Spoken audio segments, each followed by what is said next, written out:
అందరికీ నమస్కారం. కార్తీక మాసంలో త్రిమూర్తులను పూజించటం వలన విశేషమైన ఫలితాలను పొందవచ్చు. ఈ వ్రతకథను వింటే ధనవంతులు అవుతారు, మోక్ష ప్రాప్తి కూడా కలుగుతుంది. త్రినాద వ్రతకథ. మనస్సుని నిర్మలంగా ఉంచుకొని ఈ కథను వినాలి. ఈ త్రినాదుల చరిత్రము మాటిమాటికి వినటానికి అమృతం వలె ఉంటుంది. శ్రీపురం అను గ్రామమునందు మధుసూదనుడను ఒక బ్రాహ్మణుడు ఉండేవాడు. మిక్కిలి దరిద్రుడొకటిచే భిక్షమెత్తుకుని జీవించేవాడు. ఆ బ్రాహ్మణునకు ఒక కుమారుడు జన్మించెను. తల్లికి పాలు లేనందున పిల్లవాడు ఎలా బ్రతుకగలడు? పాలు చాలనందున ఆ బాలుని శరీరము దినదినము కృషించుచున్నది. ఆ బాలుడు చిక్కిపోవుచున్నందున ఆ బ్రాహ్మణుని భార్య పెనిమిటితో ఇలా అంది: అయ్యా, నేను చెప్పిన మాట శ్రద్ధగా వినండి. మన పిల్లవానికి పాల నిమిత్తము పాలుగల ఆవునొకటి తీసుకురండి అని చెప్పగా, ఆ మాట విని భర్త ఏమని చెప్పుచున్నాడంటే, ఓసి, నీకు వెర్రి పట్టినదా? మనము చూడగా కడు బీదవారము, పాలు ఇచ్చే ఆవు ఎలాగున దొరుకుతుంది? ధనరత్నములు మన వద్ద లేవు కదా. నేను లోకములో ఏ విధముగా గణ్యతను పొందుతాను? ఎవరికైతే ధన సంపదలు కలిగి ఉండునో వారికే లోకమంతా మర్యాదలు చేస్తుంది. అట్టి వారికే లోకమంతా భయపడతారు. మన వంటి బీదవారిని ఎవరు చూస్తారు అని బ్రాహ్మణుడు చెప్పెను. భార్య మిగుల దుఃఖించినదై, ఓ బ్రహ్మదేవుడా, నీవు మా వంటి బీదవారి ఇంటిలో ఈ బిడ్డను ఎందుకు పుట్టించినావు? ఏమి తిని ఈ బిడ్డ బ్రతుకుతాడు? ఈ శిశుహత్య నాకు చుట్టుకుంటుంది అని దుఃఖించుచుండగా, పిల్లవాని ఘోష చూచి ఏమీయూ తోచక ఆ బ్రాహ్మణుడు చింతాక్రాంతుడై విచారించి తన ఇంటిలో ఉండిన కమండలము వగైరా చిల్లర సామానులను సంతలో అమ్మి ఆ అమ్మిన సొమ్ము 5 రూపాయలు జాగ్రత్తగా పట్టుకొని వెళ్ళి భార్య చేతికి ఇవ్వగా, ఆమె ఆ సొమ్ము చూచి సంతోషించి పెనిమిటిని చూచి, అయ్యా, ఈ సొమ్మును తీసుకొని వెళ్ళి పాలిచ్చే ఆవును తీసుకొని రండి చెప్పినది. అట్లు భార్య చెప్పిన మాటల ప్రకారము ఆ బ్రాహ్మణుడు ఆ రూపాయలు పట్టుకొని గ్రామము తిరిగెను. అట్లు తిరుగుచూ పెద్ద భాగ్యవంతుడు అగు షావుకారుండే గ్రామమునకు వెళ్ళాడు. ధనధాన్యాలు పరిపూర్ణమై కుబేరునితో ఆ షావుకారు సరిసమానముగా ఉన్నాడు. అతని ఆవులన్నీ పాలతో నిండి ఉన్నవి. దైవఘటన మాత్రము మరో విధముగా ఉన్నది. అతని ఆవులలో బోధ అనే ఆవు ఉండెను. అది మిగుల దుష్టబుద్ధి గలది. బయటకు మేతకు వెళితే పరుల వ్యవసాయంలో చొరబడి తినివేస్తుంది. ఒక దినమున షావుకారు చూస్తుండగానే పేదవారి పొలంలోనికి చొరబడి పండిన పంటను తినివేయుచుండేది. అది చూచి షావుకారు అతి కోపంతో, ఇంకా దీని ముఖం చూడకూడదు, ఆవును ఇప్పుడే అమ్మివేస్తాను. ఇది 50 రూపాయలు ఖరీదు గల ఆవు అయినప్పటికీ అందువల్ల మీకు మంజూరు లేదు, 5 రూపాయలకు ఇస్తాను అని షావుకారు అనగా, ఆ 5 రూపాయలు నేనే ఇస్తాను, ఆవు దూడను రెండును నాకు ఇప్పించండి అని ఆ బ్రాహ్మణుడు అనగానే, ఓ బ్రాహ్మణుడా, నీకు వెర్రి పట్టినదా అని షావుకారు అనెను. అంత బ్రాహ్మణుడు, మీరు షావుకారులై ఉన్నారు, మీ మాట మీరు నిలుపుకోండి, మాట తప్పితే మీరు అసత్యవంతులవుతారు అని అన్నాడు. ఆ బ్రాహ్మణుడు అన్న మాటలు షావుకారు విని తన మదిలో విచారించి, తెలియక అనివేసినాను, ఈ బ్రాహ్మణుడు ఎక్కడ నుండి వింటున్నాడో, ఈ ఆవును అతనికి ఇవ్వకపోతే నాకు అసత్యము ప్రాప్తించును కదా అని బ్రాహ్మణుని చూచి చెయ్యి చాచినాడు. వెంటనే సొమ్ము పుచ్చుకొని ఆవును దూడను బ్రాహ్మణునకు షావుకారు ఇచ్చివేయగా, ఆ ఆవును దూడను తోలుకొని అచటి నుండి బయలుదేరి తన ఇంటికి వచ్చి వేసినాడు. ఆ ఆవును చూడగానే బ్రాహ్మణ స్త్రీ చంద్రుని చూచిన కలువల వలె సంతోషపడెను. వెంటనే పాలు పితికి కుమారునికి పోసి ఆనందము పొందినది. ఇట్లు కొన్ని దినములు గడిచిన తరువాత ఆవు ఎటుపోయినదో కనిపించలేదు. ప్రొద్దుపోయేడి వేళైనది. ఆవు రాకపోవడం చూచి బ్రాహ్మణుడు వెదగబోయినాడు. వీధులలోనూ సమీపమున ఉన్న వ్యవసాయ భూముల్లోనూ కూడా వెతికాడు. ఆవు కనిపించలేదు. తెల్లవారగానే నిద్ర మేల్కొని ఆవును వెతుకుటికై బయలుదేరి కొంత దూరం నడిచి వెళ్ళి తోటలో ఒక చెట్టును చూచినాడు. అది ఒక గొప్ప మర్రి చెట్టు. పైన 3 మనుష్యులు కూర్చుని ఉన్నారు. వారు వరుసగా బ్రహ్మ, విష్ణువు, మహేశ్వరులు. వారే త్రిమూర్తులు. అటువంటి చెట్టు క్రింద బ్రాహ్మణుడు కూర్చొని ఆయాసం తీర్చుకొని లేచిపోవచుండగా త్రిమూర్తులు బ్రాహ్మణునితో, ఓ విప్రుడా, నీ మనస్సుకు ఎందుచేత దుఃఖము కలిగినది? నీవు ఎక్కడికి వెళ్ళుచున్నావు? ఆ సంగతిని మాతో చెప్పుమనగా బ్రాహ్మణుడు చేతులు జోడించి, అయ్యా, నేను కడు బీదవాడను, భిక్షమెత్తుకొని బ్రతికేవాడును. నాకు ఒక ఆవు ఉన్నది, అది కనిపించుట లేదు. ఈ దినము శ్రీపురములో సంత అగుచున్నది. ఆ సంతకు వెళ్ళి వెతికెదను. ఎవరైనా దొంగిలించి తీసుకొని పోయినట్టయితే ఆ సంతలోనే అమ్ముతారు గదా. త్రినాథ స్వాములారా, ఈ ఉద్దేశంతోనే నేను వెతుక్కుంటూ వెళ్ళుచున్నాను అని తన సంగతిని చెప్పాను. అది విని బ్రాహ్మణునకు త్రిమూర్తులు, నీవెలాగూ సంతకు వెళ్ళుచున్నావు కదా, మా నిమిత్తము ఏమన్నా కొన్ని దినుసులు కావాలని అడిగి త్రిమూర్తులు ఇట్లనిరి, 1 పైసా ఆకు చెక్క, 1 పైసా నూనె మాత్రము తెచ్చి ఇమ్మని చెప్పిరి. ఆ మాటలను విని బ్రాహ్మణుడు ఏమని చెప్పుచున్నాడంటే, ఓ త్రిమూర్తులారా, నాకు పైసాలు ఎక్కడ దొరుకును?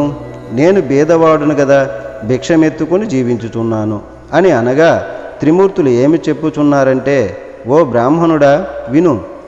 అదిగో ఆ గోరంట పొద కనిపించుచున్నది కదా, దాని మొదట 3 పైసాలున్నవి.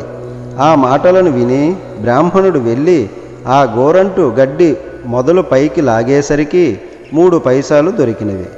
ఇంకా ఉండునేమో అని ఆ చెట్టుని ఇంకనూ పైకి లాగుచున్నాడు. అది చూచి త్రినాథుల వారు, బ్రాహ్మణుడా, నీకు వెర్రి పట్టినదా? అందులో పైసలు ఇంకా లేవు, ఎంత దొరికినదో అంతే యుండును అని అన్నారు. ఆ మాటలను బ్రాహ్మణుడు విని అచట నుండి వెళ్ళిపోయెను. కొంత దూరం వెళ్ళి తిరిగి వచ్చి ఆ చెట్టు కింద నిలిచి చేతులు జోడించగా త్రినాథులు ఇట్లు పలికిరి, ఓ విప్రుడా, తిరిగి ఎందుకు వచ్చావనగా, అయ్యా, మీరు చెప్పిన వస్తువులు నేనెలాగున తెస్తాను అని ప్రశ్నించగా, నీ పై మీద గావంచాలో తెమ్మని త్రినాథులు అన్నారు. అందులోకి ఆ బ్రాహ్మణుడు, గావంచాలో నూనె ఎలా ఉంటుంది? మీరు జగత్కర్తలు, నాతో కపటముగా చెబుతున్నారు అని అనగా, ఓయి, నీతో కపటముగా చెప్పలేదు, మమ్ము తలచుకొని నూనెను గావంచాలో పోసి తీసుకురమ్మని చెప్పగా ఆ బ్రాహ్మణుడు శ్రీపురం సంతలో ప్రవేశించినాడు. వెళ్ళి చూడగా తన ఆవు కనిపించలేదు. ఆకులు ఒక్కలు తీసుకుని నూనె కోసం బజారునకు వెళ్ళి తెలకలవానితో 1 పైసా నూనె గావంచాలో పోయమన్నాడు. అందులోక తెలకిలవాడు ఆశ్చర్యపడి, ఈ బ్రాహ్మణుడు పిచ్చివాడు కాబోలని నూనె లేదు అని చెప్పినాడు. అక్కడ నుండి వెళ్ళి ఒక ముసలి తెలకిలవాణిని చూచి నూనె అడిగినాడు. అంతా ముసలివాడు దిగమట్టు నూనె ఎంతటిది కావాలని అడుగగా 1 పైసా నూనె మాత్రము ఇమ్మని బ్రాహ్మణుడు గావంచాను చూపినాడు. తెలుకలవాడు, ఈ బాపనయ్య వికారపువాడు కాబోలు, వీనిని మోసం చేసి పైసాలు తీసుకుంటాను అని ఆలోచించి కొలత పాత్రను తిరగవేసి నూనె కొలత వేసి ఇచ్చినాడు. విప్రుడు గావంచా కొనచెంగు పట్టుకొని అతడి నుండి వెళ్ళిపోయినాడు. అంతే, తెలుకలవాని కుండలో నూనె కొంచెమైనను లేకుండా పోయినది. అది చూచి తెలుకలివాడు మూర్చపోయినాడు.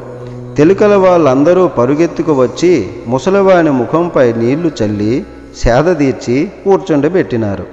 ఏమి చెప్పుదును? ఎక్కడి నుంచో ఒక బ్రాహ్మణుడు వచ్చి గిద్దెడు నూనె కొన్నాడు. ఇప్పుడు ఇట్లు వెళ్ళినాడు. కుండలో చూడగానే నూనె లేదని చెప్పగా అందరూ విచారించినారు. ఆ విప్రుడు మా వద్దకు వచ్చి మమ్ము కూడా నూనె అడిగినాడు. లేదని అనగా వెళ్ళిపోయినాడు. ఇలాగున అందరూ విచారించి పరుగెత్తుకొని విప్రుని వద్దకు వెళ్ళి ఇలా అన్నారు, విప్రుడా, విను, మీరు నూనె కొన్నారు కదా, అది కొలతకు తక్కువగా ఉన్నది, పూర్తిగా ఇచ్చివేస్తాము, పట్టుకొని వెళ్ళండి అన్నారు. మళ్ళీ విప్రుడు సంతకు వెళ్ళినాడు. ఈసారి ముందు తెచ్చిన దుత్తతోనే చమురు సరిగా కొలవగా ఎప్పటి వలనే దుత్త భర్తీ అయిపోయినది. అది చూచి ముసలి తెలకలవాని ఆనందము చెప్పనలవు కాకపోయినది. విప్రుని గావంచాలో చమురును ఉంచినారు. అది పట్టుకొని విప్రుడు వెళ్ళిపోయినాడు. త్రిమూర్తుల వారికి పై సామానులు ఇచ్చివేసి వారిని సెలవు అడిగినాడు. సెలవు అడగగానే త్రిమూర్తులు విప్రునితో ఏమన్నారంటే, ఓయి, నీ కష్టము చూచి మా మదిలో దయ కలిగినది. ఒక మాట విను. నీవు త్రినాదుల సేవ చేసేదివేని నీ దరిద్రము పటాపంచలమై అధిక సంపదలు కలుగునని త్రినాదులు అనగా విని, స్వామి, ఏ ఏ వస్తువులతో మిమ్మలను పూజ చేయవలన అనగా త్రినాదులు ఇలా అన్నారు: ఓ ద్విజుడా, వినుము. మా పూజకు అధిక ద్రవ్యము అక్కరలేదు, కొంచెముతోనే తృప్తి పొందుదుము. ఇప్పుడు నీవు తెచ్చిన 3 పైసాల సామాగ్రి చాలును. త్రిమూర్తుల పూజా ద్రవ్యము ఇంతే. మాకు వీనితోనే మేళా చేయము. దీప ప్రముదలు 3 చేసి అందులో చమురు వేసి ఒత్తులు వేసి ఆకు చెక్కలు జాగ్రత్తగా చేసి ఉంచి రాత్రి తొలిజాములో నీ ఇంటిలోనికి నీ స్నేహితులను పిలిచి పూజా ద్రవ్యములను తెచ్చి అచట ఉంచి సకల పదార్థములను స్వాములకు సమర్పించవలను. అలాగున చేసిన సకల పాపములు నివారించును. అది విని ద్విజుడు పూజ చేయుటకు ఉపక్రమించెను. చెట్టు మొదటనే పూజ ఆరంభించినాడు. అప్పుడు త్రిమూర్తులు నీ గావంచా చెంగు చీరి ఒత్తులు చేయమనగా ద్విజుడు చెప్పుచున్నాడు: నేను బేద బ్రాహ్మణుడను, భిక్షమెత్తుకొని దినమును గడుపుకొని కుటుంబ పోషణ చేసుకొనుచున్నాను. అన్న వస్త్రములకు బహు కష్టపడుచున్నాను. దీపము ముట్టించుటకు అగ్గి లేదు. నా గావంచ ఒత్తులకు ప్రాప్తమైనది. నా ఆవు దొంగల పాలైనది. నా కుటుంబము వారు ఉపవాసముతో ఎదురు చూస్తూ ఉంటారు. ఏ బుద్ధితో పూజ చేస్తాను అని యావగించుకొని ద్విజుడు కూర్చున్నాడు. అది చూచి త్రిమూర్తులు, ఓ ద్విజుడా, మదిలో చింతపడకు. నీ ఆవు పెయ్యి దొరుకుతాయి. నీవు నీ కుటుంబము సౌఖ్యముగా ఉంటారు. వస్త్రములు కూడా దొరుకునని చెప్పినారు. అంతటా బ్రాహ్మణుడు చేతులు జోడించి, స్వాములారా, అటువంటి భాగ్యము నాకు ఎప్పుడు కలుగుతుందో అప్పుడు 5 మేళాలు స్వామివారికి ఇస్తాను. ఈ మాట సత్యమని చెప్పి, దీపము వెలిగించుటకు అగ్గి లేదే, నేను ఏమి చేయగలను అనగా త్రిమూర్తులు చెప్పుచున్నారు: ఓ బ్రాహ్మణుడా, నీ 2 నేత్రములు మూసుకో. వెంటనే బ్రాహ్మణుడు నేత్రములు మూసుకోగా అకస్మాత్తుగా దీపం వెలిగినది. అది చూచి బ్రాహ్మణుడు ఆనందించి స్వామికి మేళా సమర్పించినాడు. మేళా ఇచ్చివేసి ఆనందంతో బ్రాహ్మణుడు చేతులు జోడించి సాష్టాంగ దండ ప్రణామము కొనరించినాడు. త్రిమూర్తుల వద్ద సెలవు పొంది కొంచెము దూరము నడిచి వెళ్ళుచుండగా త్రోవలో ఆవును దూడను చూచి సంతోషించి, త్రినాదుల వారు నా యందు దయ ఉంచి ఆవును పెయ్యను తెచ్చి ఇచ్చినారు. వారి పూజ బాగుగా చేసినాను అని భావించుకొని ఆవును దూడను తోలుకొని ఇంటికి చేరినాడు. చూడగా తన ఇంటిలో సిరి సంపదలు పరిపూర్ణముగా ఉన్నవి. అది చూచి అధికముగా సంతోషము పొంది కడు శ్రద్ధతో పూజ అర్పించి వేసినాడు. చేయవలసిన కార్యక్రమముల అందరికీ విశదముగా తెలియపరిచినాడు. తన స్నేహితులను రప్పించి వెనుకటి వలనే మేళా సమర్పించినాడు. మేళా చేయు పద్ధతిని అందరికీ చెప్పగా అంతా ఒప్పుకున్నారు. ఆ రాజ్యములో ఉన్న ప్రజలు అందరూ త్రినాద పూజ చేసినారు. అందరి ఇండ్లయందు సుఖ సంతోషములు నిండెను. దానివల్ల షావుకారులందరూ వ్యాపారములు మూసివేసినారు. అందరూ ఆ దేశపు రాజు వద్దకు వెళ్ళి ఫిర్యాదు చేసినారు. వారిని చూచి రాజు, మీరందరూ ఎందుకు వచ్చినారు అని అడుగగా, అయ్యా, మా ఫిర్యాదు మీరు వినవలేను.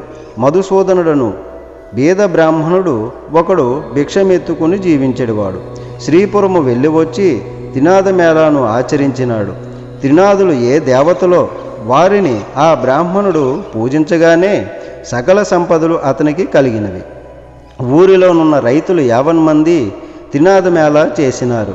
గ్రుడ్డివారు, కుంటివారు అందరూ కూడా ఈ మేళా చేసినారు. అందరూ మోక్షమందినారు. ధనధాన్యాలు కలిగి కుబేరునితో సమానమైపోయినారు. మా వ్యాపారములు పోయినవి.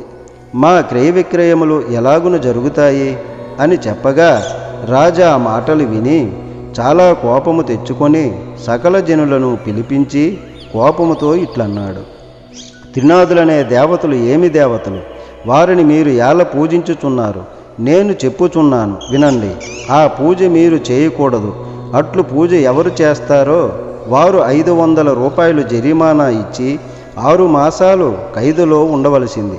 అటులు కాని ఎడల శూలం వేయబడుదురని రాజుగారు ప్రజలందరికీ తాకీదు ఇచ్చి పంపినారు. ఈ సంగతి త్రినాదుల వారికి తెలిసి ఆ రాజునకు దండన విధించినారు.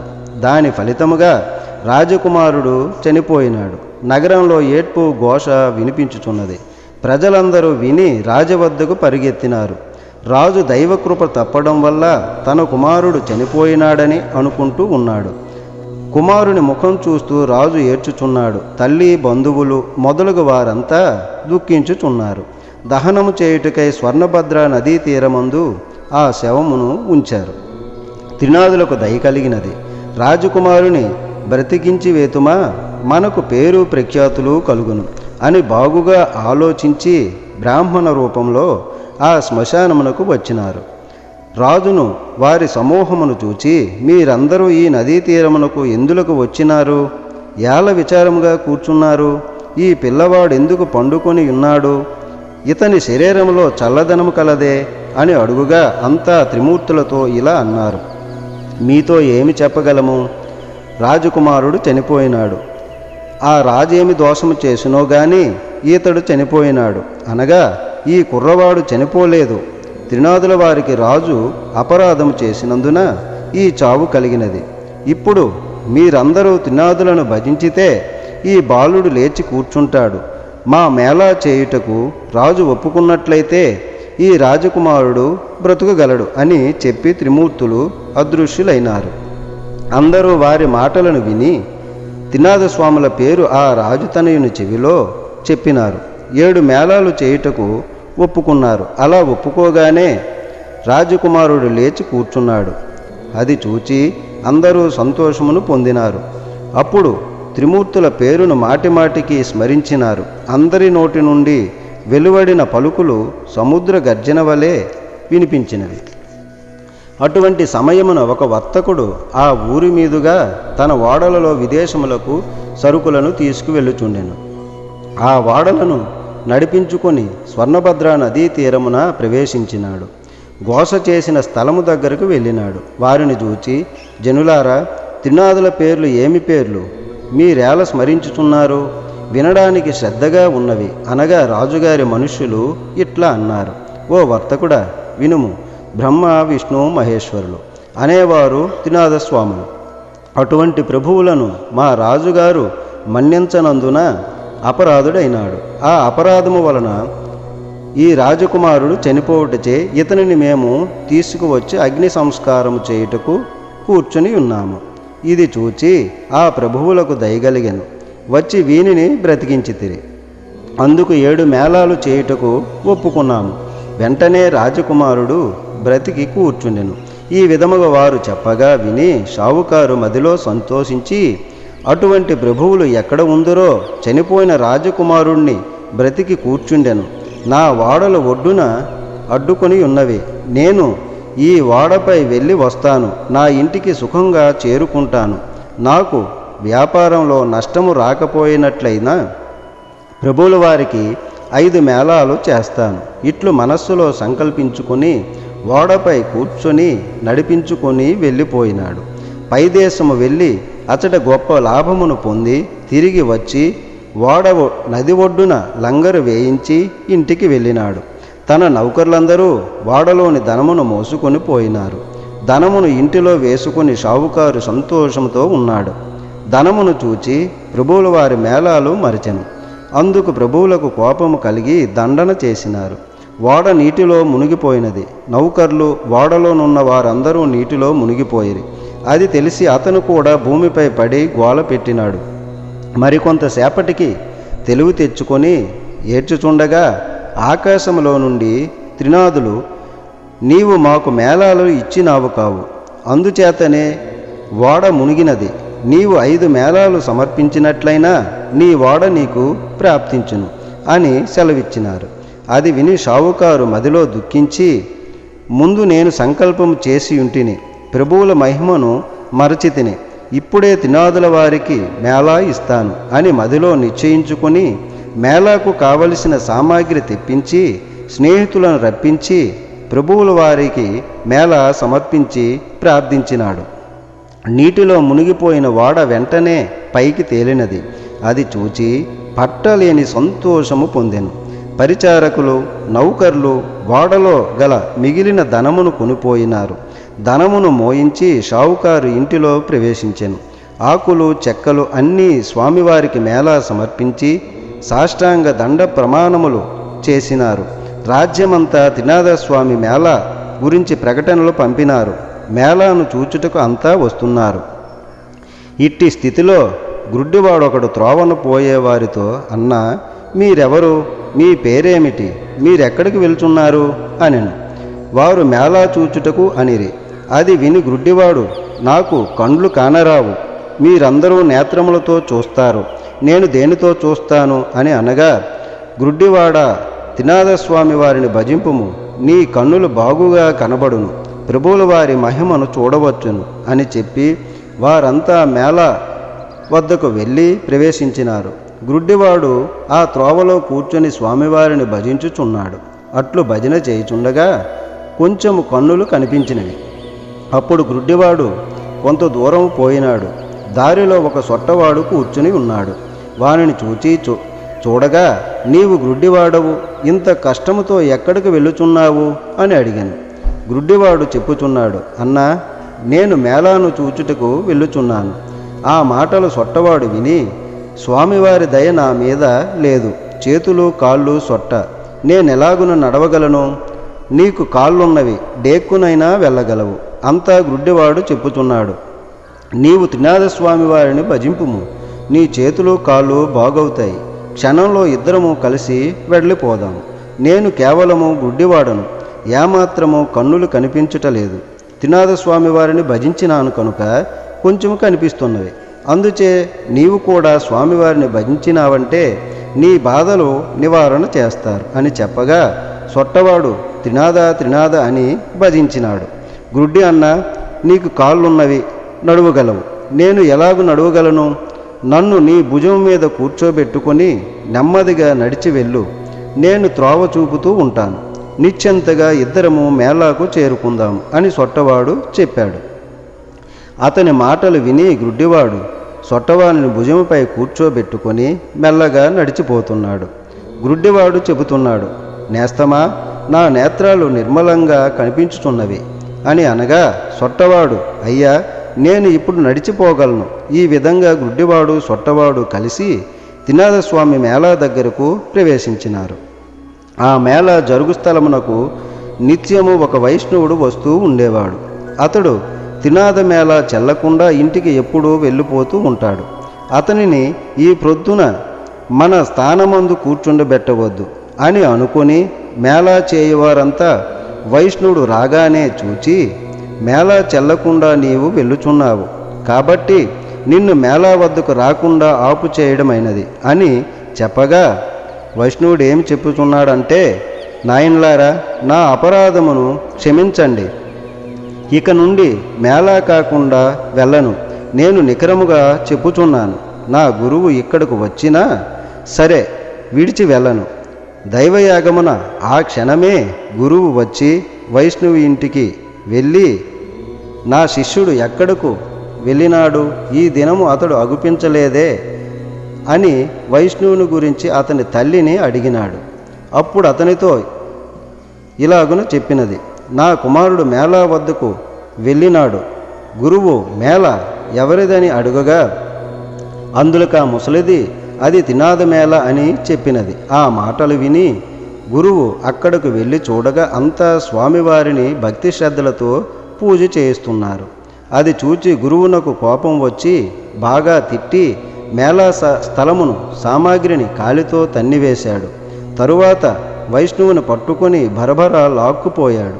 కొంత దూరం వెళ్ళేసరికి బోరున వర్షము కురియసాగినది.